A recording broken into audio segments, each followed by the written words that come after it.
folks around you, just greet them, say good morning, welcome to Trinity, all that kind of good stuff.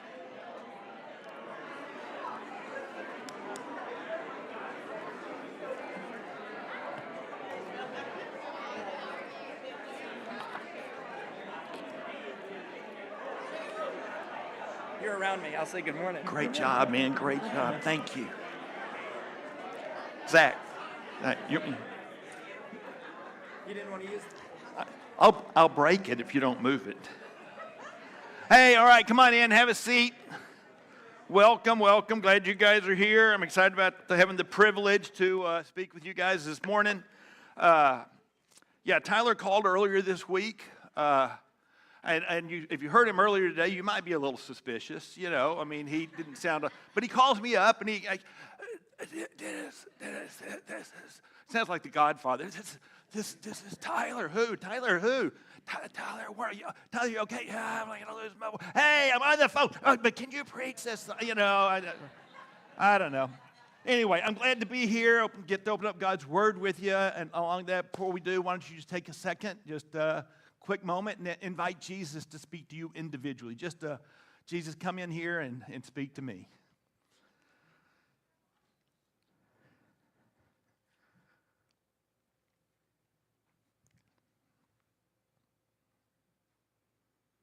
Jesus, I thank you that you fill this room, that you were here this morning long before we walked in, and that you were preparing to speak. So here we are. Hearts and ears wide open. Would you speak to us today?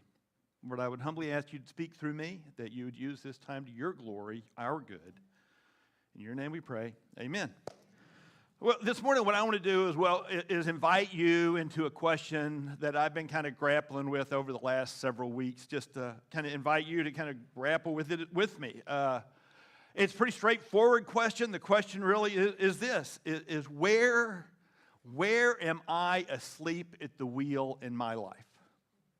We all understand the metaphor, right? We all understand what asleep at the wheel means. It means you're driving along and you're not paying attention.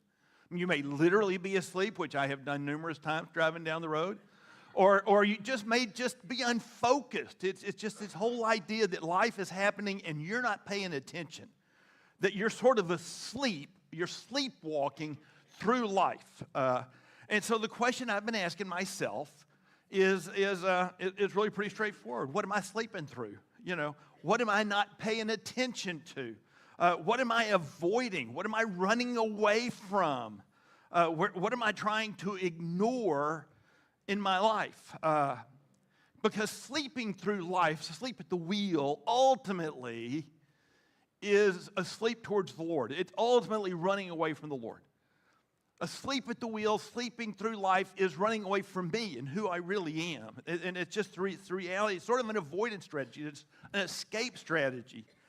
And so this morning I want us to kind of grapple with that question. About a month ago, I was sort of at a stale place in my time with the Lord every day. Couldn't quite figure out what to read and where to go, where to open the Bible. And I thought, what I really want to do today, I just want to read a book. I want to read a book of the Bible where I can sit down, start to finish, and finish it all in one setting. And out of that came this kind of goofy idea. I decided to start with the shortest book of the Bible and keep reading along and go, get a little bit longer, kind of start with a tweet to a postcard to a blog post, a magazine article. You get the idea. And so I started with 3 John. 3 John has 219 words in it. Of course, Jeremiah has 33,000, and that's going to be a problem. I don't know how that's going to work in one day. We'll see, right? It's the longest book. But on the 11th day of this kind of goofy strategy, I ended up in the book of Jonah. And so I started reading, and that's where the question comes from. And so this morning, I'm going to invite you to turn over to Jonah chapter 1. And I'm going to be using the New International Version. Tyler tends to use the English Standard Version. They're both great, but I've just been using the NIV for a long time. So if you've got your app or whatever, that'll help you figure out where we are if my words sound a little different than the way he would read it. So, but I want to take us to Jonah chapter 1, which, by the way, has 1,082 words in it, just in case you're counting. And we're going to do about 200 of them. All right, so Jonah chapter 1. It says, the word of the Lord came to Jonah, son of Amittai, and the Lord said, go to the great city of Nineveh and preach against it, because its wickedness has come up before me. So verse 1 introduces us to our hero. Our hero is Jonah. You dig around in the Kings and the Chronicles, you meet Jonah there as well. And in that context, Jonah is a prophet to the nation of Judah. And all along the way up till now, he has been the prophet of good news. He has come to the kings and been able to say, hey, the kingdom of Judah up and to the right, we're growing, we're going, we're going to be victorious, we're going to be expanding the kingdom. Life is going to be great in the nation of Judah because God's going to be at work. And then all of a sudden, God rips Jonah's life to shreds, dives into this nice, neat life that Jonah has and says, Jonah, I got a job. I want you to go to Nineveh. Nineveh is the city, it is the core, it's the location, the focus of the most wicked, vicious, violent people of Jonah's day. These are the enemies of all enemies, and God says, hey, Jonah, I want you to take your message, I want you to go represent me in the city of Nineveh, and instead of telling them everything's going to be great, I want you to tell them everything's turning south. I want you to go tell them that God is coming, and he is going to judge, and he is going to lay waste over the city of Nineveh. This is not a fun assignment. And it's a terrifying place to go. So Jonah, being the obedient God follower he is, verse 3, but Jonah ran away from the Lord and headed for Tarshish. He went down to Joppa, where he found a ship bound for that port, and after paying the fare, he went on board, sailed for Tarshish to flee from the Lord. Now, how many people know where Tarshish is? Anybody? That's the same here. Okay, so that's good. So look, Nineveh, kind of for your orientation, right? Nineveh is going to be kind of off to the east. It's in Iraq. It's modern-day Mosul. Tarshish is 2,500 miles to the west. It's on the coast of either France or Spain. Jonah is headed to the Riviera. Jonah is not just running away. He's going on vacation. He is going to escape. And so he goes down to the port. And it's not like going out to the airport where there's a flight every couple of hours. Ships weren't leaving all the time. But the ship is about to leave, and it's headed to Tarshish. And I think in my mind, he probably walks down and going, a ship to Tarshish. Thank you, Lord. What a gift. You are blessing my running away. It is interesting when we run away and avoid, we fall asleep. Things work pretty well for a while, but not forever. Verse 4, then the Lord sent a great wind on the sea, and such a violent storm arose that the ship threatened to break up. All the sailors were afraid, and each cried out to his own God, and they threw the cargo into the sea to lighten the ship. But Jonah had gone below deck, where he lay down and fell into a deep sleep. The captain went to him and said, how can you sleep? Get up and call on your God. Maybe he will take notice of us, and we will not perish. And so you can see, this is where my question comes from, right? Where am I like Jonah, asleep in a storm? But let me finish reading it, and then we'll come back and talk about all this. Then the sailors said to each other, come, let us cast lots to find out who is responsible for this calamity. They cast lots, and a lot fell on Jonah. So they asked him, tell us, who is responsible for making all this trouble for us? What kind of work do you do? Where do you come from? What's your country? How did you get us in this mess, right? And can you just see all the sailors around? They're all firing questions left and right. And Jonah answered, I am a Hebrew, and I worship the Lord. I worship Yahweh, the God of heaven, who made the sea and the dry land. This terrified them. And they asked, what have you done? They knew he was running away from the Lord because he'd already told them so. It sounds like he was bragging, hey, I'm running away from God. The sea was getting rougher and rougher, so they asked him, what What should we do to you to make the sea calm down for us? Well, pick me up, throw me into the sea, he replied, and it will become calm. I know that this is my fault, that this great storm has come upon you. Jonah would rather die than wake up. Jonah would rather die than change. That's pretty critical. This is an incredible avoidance strategy. Instead, the men did their best to row back to the land, but they could not, for the sea grew even wilder than before. Then they cried out to the Lord, "Please, Lord, do not let us die for taking this man's life. Do not hold us accountable for killing an innocent man for you. For you, Lord, have done as you pleased." Then they took Jonah, threw him overboard, and the raging sea grew calm. At this, the men greatly feared the Lord, and they offered a sacrifice to the Lord and made vows to him. Jonah is asleep in the bowels of the ship in an insane, crazy, supernatural storm that's raging outside. It's easy for us to do that. There's plenty of reasons to fall asleep these days. Our world is insane. Our world is crazy. Our world is a raging storm. And it's tempting to avoid the chaos of our world and the chaos of our lives by falling asleep. Numbing, avoiding, running away. The problem with running away, ultimately, we're running away from God. The problem with avoidance is ultimately we have to avoid God. And so this sleep of Jonah, it's a metaphor, obviously. This is a picture of how we are drawn to live our lives. And this, by the way, Jonah is just the next in a long, long line of people who've been running away since Adam and Eve ate the fruit. They ate the fruit and they ran away from God. And people have been running away ever since, and so have we. Because we'd rather sleep than deal with reality. We'd rather sleep than face change. So this morning, I'm going to give us 4 diagnostic questions. They're really pretty simple. They're very straightforward. It's not real complicated. You can probably fill in the blanks on your own, and some of you already have, because you're trying to guess what I'm going to say. And it's probably exactly what you think I'm going to say, because this is not going to be a complicated talk. Okay, but here we go. The first one is this. What part of my life am I sleeping through? We got to ask that question. I almost guarantee you're sleeping through something, because it is just so stinking hard to stay awake.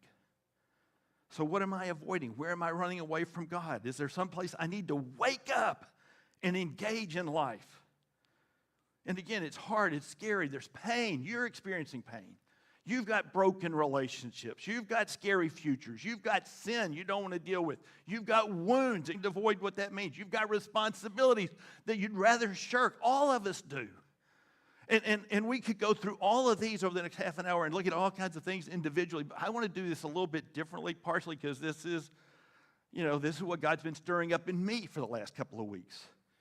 And so we're going to take a little bit bigger view of this, I think. And I want to do it this way. All of us are made up of being thinkers, feelers, and doers. You have a mind, you have a will, you have an emotion.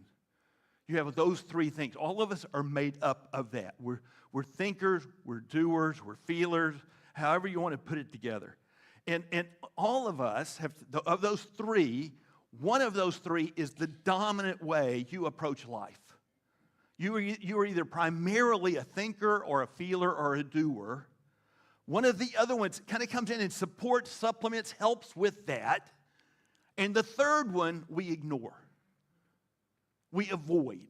We run from. We try to sleep to. We don't want to have. Right? I mean, so you're either a thinker, feeler, or doer primarily. The other one comes along and supports that. And all of these things, by the way, thinking, doing, feeling, is our attempt that we chose a long time ago on trying to control the life that we have. It's our attempt to make life work, often without the Lord. And so it means today about 1/3 of us in here are thinkers, about 1/3 of us are doers, and about 1/3 of us are feelers.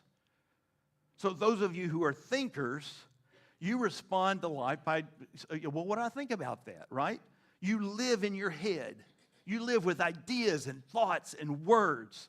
You are constantly thinking. You are constantly asking questions. You are constantly trying to figure life out. You're trying to figure out what to do. You're trying to figure out how to solve the problem.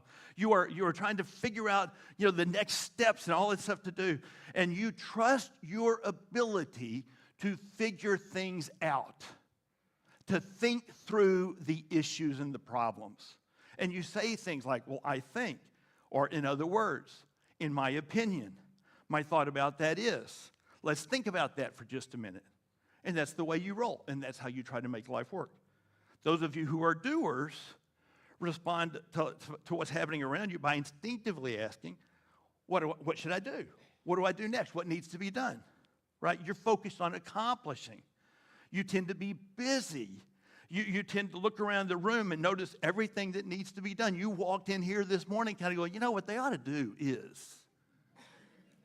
Right? That's how you entered the room. That's how you enter every room. You know what? I need to do this and I need to do that. And you trust your ability to do something about whatever's going on around you. And you say things like, the way you solve that problem is, the plan for handling this should be, today I accomplished, and you are busy, busy, busy, busy. If you're a feeler, those of you who are feelers, and again, about a third of you probably are, you look around by instinctively asking the question, what am I feeling here? You walk into a room and you feel the vibe. You feel the emotions. You feel the people. You can walk in and almost immediately know what everybody in the room is experiencing, who's up, who's down, who's up. My wife, who's a feeler, told me a week or so ago, she walked into church, she walked in, she looked around, and immediately she saw a woman standing back to her. The woman is like this, and Susan kind of goes, she needs me to sit by her today. She needs a friend. That's a feeler. And there are people, that's the way you roll through life. And you say things like, I sense, I feel, my gut tells me, I get the impression. It's all of those things. So about a third of you are thinkers, about a third of you are feelers, about a third of you are doers. But on the flip side, that means there's about a third of us in here who would rather die than really think, that would rather die than really do, that would rather die than really feel. It's not that you don't think, feel, or do. Your thinking is unproductive. Your doing is often busy. Your feelings are damaged. You don't trust thinking, feeling, or doing. But on the flip side, you trust thinking, feeling, or doing. And so you are asleep. This is kind of what I've been kind of thinking through. You're asleep to 1/3 of the way God wired you. And that causes damage. Damage for you and damage for the folks around you. And so let me flesh this out. The only way I know how to flesh it out without spending hours and hours trying to take all these things and find them is to kind of walk you through my own world. And I tend to be, I know, I figured this out a while back, that I'm a thinker. I think, and those people who know me well know my mind is a hamster in a cage, man. I am running all the time. My mind is going all the time. I've got a bazillion questions I'm always trying to resolve. I'm thinking. And then I become a doer trying to figure out what to do about it. But I tend to avoid feelings. Not all feelings, by the way. I'm thrilled with happy feelings. I'm somewhat comfortable with angry feelings. I despise fearful, sad feelings. I will avoid them at all costs. And that, by the way, has caused incredible damage over the years if you have a feeling wife. Most of you know my dad has dementia. He's 95. I moved him down here, by the way. The last time I preached, I had not done that. I moved him down here in March. He's over at Garden View. They're doing a great job. Love that place. My dad is sweet. He's winsome. He's a joy to be around most of the time. But his little mind, I was there yesterday, and he just could not. There was some thought he was trying to tell me about something and he could not find. It's hard to watch. It's just tragic to watch. And so when it comes to dealing with my dad, my thinking immediately kicks in.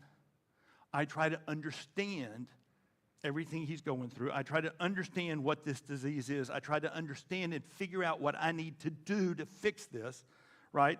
I analyze, I process, I ask questions endlessly so it makes me and my wife crazy. And then my doer kicks in, and I start trying to figure out, what am I going to do to fix this mess? What do I need to do for my dad? Am I doing enough for my dad? Am I doing the right things for my dad? Is there something I need to do different to make his life better? And it's all this kicks in. And a lot of you are nodding, you're going, yeah, I get what you're saying. You think and you're trying to solve it, right? And what that does is put me in a place of great performance issues where am I doing enough? And thinking and doing leads me into this crazy cycles. And when I see him, I went over yesterday, so I'm trying to figure out how do I help him find in his mind these thoughts and piece them all back together. What can I do? So ultimately, I shaved him. It was something I could do to. But here's where the being asleep to my feeling part of me is a bad thing. My dad doesn't need me to figure this out. My dad doesn't need me. I can't fix this. My dad needs is for me to be present and to honor his feelings of frustration and fear and anger at this disease. But because I'm so busy thinking and doing and asleep to feeling, I find that very, very difficult. I find that painful. I find it almost impossible. And ultimately, what ends up happening, because I'm thinking, doing all the time, I put pressure on my dad to somehow do better, or he feels this pressure to do better than he's currently doing because he senses it from me. Is that making sense? You guys with me on this? Okay. But see, that's how I roll. Others of you walk in the room as a feeler. You feel it all. And then you start thinking about all the things that are going on, but you don't really know quite what to do, or you just start doing without really thinking it through. Some of you are doers. You're so busy, you are wearing us out. We're exhausted just watching you. And you're doing. But you're dead to feeling or thinking or something. And when we're asleep to a third of the way God put us together, we do damage. We create storms. And our attempts to control life, remember, that's what thinking, feeling, and doing is. It's our attempt to control the chaos in our world leads us into places of storms, just like Jonah. Because if you overuse thinking, doing, or feeling, which is what we do, once we find ourselves in a place of discomfort, we double down on the very things that we lean on. And you begin to overthink and overdo and overfeel and over. And it stirs the pot. And like I said, these things cause damage. So let me give you the second question so I don't run out of time here. And that's, how do I know if I'm asleep? Right? If you're asleep at the wheel, do you know you're asleep at the wheel? If you're driving down the road, yeah, you begin to go, okay, I'm kind of nodding. But I can reflect on some trips I've driven where miles go by and I have no idea. I think I was sound asleep. So what are some of the symptoms? Well, let me just give you a couple real quick. One is you become emotionally disconnected. If one of these things is dead, and what I mean by that, you'd think that'd only be feelings, but think about Jonah. His emotions are wrong. His emotions in this story do not fit. He's numb. When he wakes up and they wake him up and everybody is terrified and the ship is going to go down and he's like, what the diff? Who cares? Whatever. He's got a level 2 response for a level 10 event. And you could go, well, maybe he's like Jesus. He's just in the boat in peace. Even Paul in Acts 27, when he's in the middle of a ship that's about to be a shipwreck, is busy. He's helping, he's serving, he's talking, he's praying, he's coaching. No, this is avoidance. He's numb here. His emotions are totally inappropriate. And so if you're way more angry than you should be, or way more sad than you should be, or way more afraid, or where it's just out of proportion to what's going on, it probably means there's some part of your life where you're asleep, where you're running away, you're trying to avoid. Right? Jonah's living in denial. His emotions are out of whack, but so is his thinking. Look at verse 9. Check out this theology. This is incredible. And he stands up. They said, now who are you? What you're doing? And he stands up and goes, well, I am a Hebrew. I worship the Lord Yahweh, the God of heaven and earth, the God of heaven who made the sea and the dry land. Yahweh is the... Tyler's led us here in Exodus chapter 3. Yahweh is the personal name of God, the relational name of God. It's the one where he says, who are you? I am Yahweh. It's my name. God of heaven, this Elohim, it's a different Hebrew word. It implicates power and might, creative juice. And so what Jonah is saying, hey, my God is the relational God of the Hebrews. My God is the powerful God that made it all. He loves, he cares, and he's strong, and he's mighty. And this is my God. And he made it all. I mean, it's incredible theology. And he thinks he can run away from this God. Do you see the disconnect? His theology is pristine, but it's totally disconnected from his life. And so often when we run away, we become so stinking hypocritical because our theology is fabulous. And our life does not match up at all. At all. And so so evidently they there's a little bit of a rep. They get a little bit scared about who this is. And then finally, the other way you're asleep is that you develop distance from God and the other people. Jonah wouldn't pray. He doesn't pray. He never prays. And, he talks to God a little bit. It's mostly because he's mad. There's no record that he ever cried out to God on the ship like the rest of the sailors. They called on him to pray. He didn't pray. And when you're running from God, you kind of silence up God's voice. You kind of numb yourself to him because you're running away. You want to keep, that place is numb. If you go to the Lord, he's going to wake it up, and you don't want him to wake it up.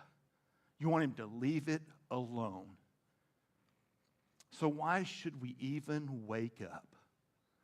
It was working for Jonah. Jonah's in the bowels of the ship. It is storm and tossing, and he is sleeping like a baby. He is all snuggled up down in the ship. Life is good. He is at peace. Why wake up? Life is working for me. Right? Thinking, doing, feeling, whatever yours is, you have figured out a way to make your life work for you.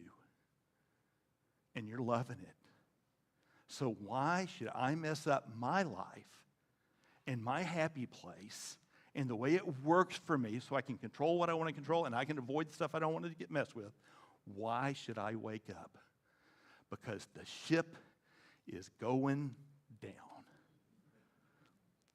Right? The ship is going down. Avoidance only makes things worse. And all of a sudden you're surrounded by broken relationships, and all of a sudden you're surrounded by things that are falling apart. And the sailors find themselves in this storm because of Jonah. And when you are asleep to some part of your life, the people around you are paying for it. So how do you know when it's time to wake up? Because somebody rocks your world. We'll talk about that in just a second, but that's the reality of it. We never sin in a vacuum. We sometimes think, well, it's just me, it's just my life. What difference does it make? But it does make a difference. It shapes everybody else. And by the way, men and women, some of you this morning, and we're not going to go into this. Let me just drop this little goodie on you, and you process it the way you want. Some of you this morning, your world is all a mess. And you're kind of going, what did I do wrong? It's not what you did wrong. It's what somebody in your world did wrong that has rocked your... You're the sailor on somebody else's boat. And they're asleep. And you're paying for it. That's a tough place to live. But you know what? The Lord gets you, just He provided for the sailors, He will provide for you. So, how do we wake up? Well, waking up almost always requires some kind of really honest, painful feedback from somebody in our world. It'd be great if we wake up on our own, we'd stop hitting the snooze button. But it almost always requires the people who are suffering because of us to get up in our face and tell us this is no longer working. This has to change. And the problem is, if we want to go back to sleep, we'll kind of go, okay. But it almost always comes from some kind of a confrontation. Somehow, if we choose to listen well to what the people in our world are telling us of the damage that we're doing and the hurt that we're bringing or whatever it may be, if we're willing to listen well and then stop. And what Jonah could have done, what he could have done is said, oh my gosh, I'm so sorry. I am so sorry. Will you guys forgive me, Lord? I come to you. I'm yours, whatever. And he said, no. I would rather die than change. I would rather bring shipwreck to all of you, the loss of all the cargo, than change. So if we don't listen to the feedback, ultimately what it requires a storm to wake us up. This whole storm going on is because God loved one man. All this damage to property and fear of life and limb, it's because God loved one man.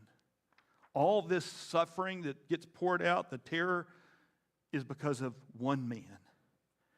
There is no place we can run that God can't find us. There is no depth of sleep that we can get into that God can't find us. There is no attempt to avoid that God can't track us down. We can't outrun God, outsleep God, outwit God, outweight God, outmaneuver God, or outsin God. He will come and get us. And it will not be pretty. Craig Barnes writes about it this way. He says, it can be pretty dramatic when God comes looking for us. We tend to think of grace as the concession of a polite God who says, well, that's okay, sweetheart. Please try not to do that again. But grace is whatever it takes for God to come and get us. It can be confrontational, frightening, disruptive, demanding, but in the end, it saves our lives. And so the way you wake up might be a conversation, a really tough conversation. It might be a storm, but there is a third alternative. And instead of running away, we can choose to run to.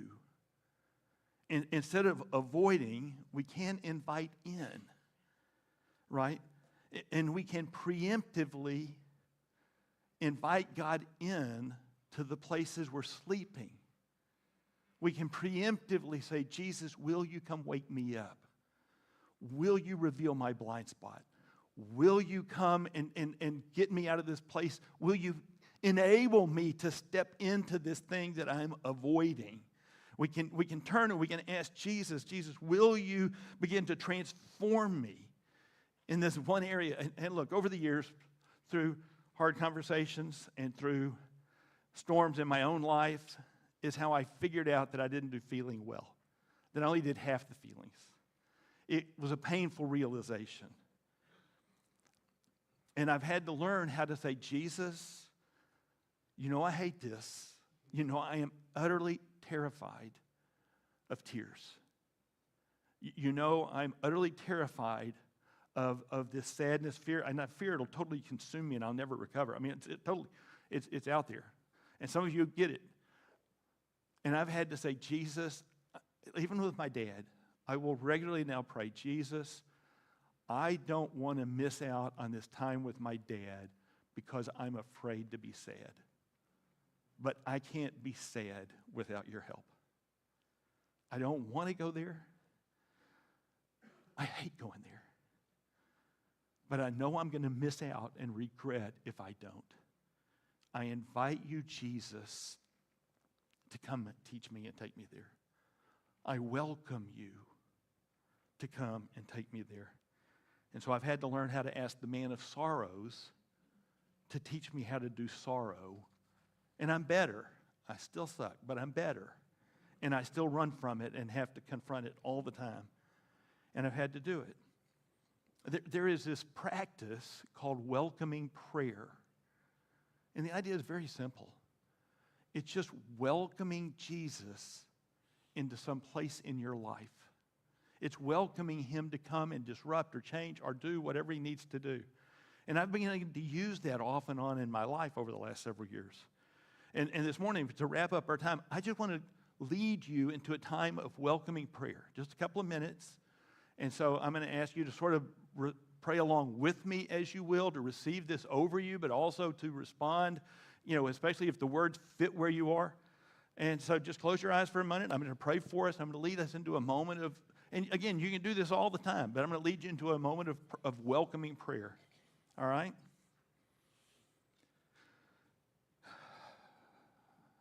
Jesus, you are welcome here today. You are welcome to enter into all the parts of our lives and to wake us up. We would all rather be asleep, and we would all rather run away, but we don't want to miss out on the moments that you have for us. You are welcome to rouse us from our slumber and avoidance. You are welcome to chase us down wherever we try to run. You are welcome to bring confrontation and storms if that's what's required to wake us up. Jesus, you're welcome into our slumber today. Jesus, you're welcome into our thinking today. Welcome to invade our minds and our thoughts.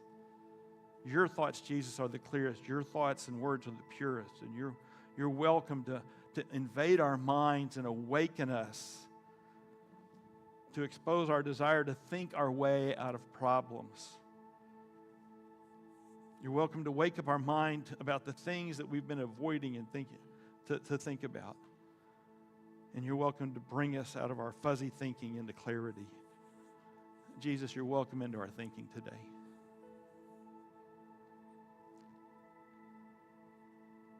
Jesus, you're welcome into our doing today. You're welcome to invade our will and our steps and our actions and our choices, to expose our desire to be busy and avoid pain. You said you laid out good works in front of us for us to walk into them, and we welcome you to guide us and to lead us so that we can walk into those steps. Wake us up to our will to choose so that we will choose to enter into the hard parts of our life. Bring us out of our stupors of laziness as well and our avoidance to do the right thing. And Jesus, you are welcome into our doing today. Jesus, you're welcome into our feelings today. You're welcome to invade our emotions and lead us into emotions that we're afraid of. Jesus, teach us the full range of emotional health and color. You're welcome to teach us the highest joy and the deepest sadness. You're welcome to enable us to enter into fear, but to replace it with faith, to awaken the sleeping parts of all of our emotions. And so, Jesus, you are welcome into our emotions today. And Jesus, you are welcome here in every way. Welcome to lead us to more fully experience all of the abundance life that you have offered. Welcome to shake us to the core. Welcome to remake all of us wherever it is necessary. Welcome to enter into the parts of us that we have buried so deep so that we can avoid them. So you're welcome to bring the fullness of your life-shaking love into our lives. Jesus, you are welcome here today. Amen.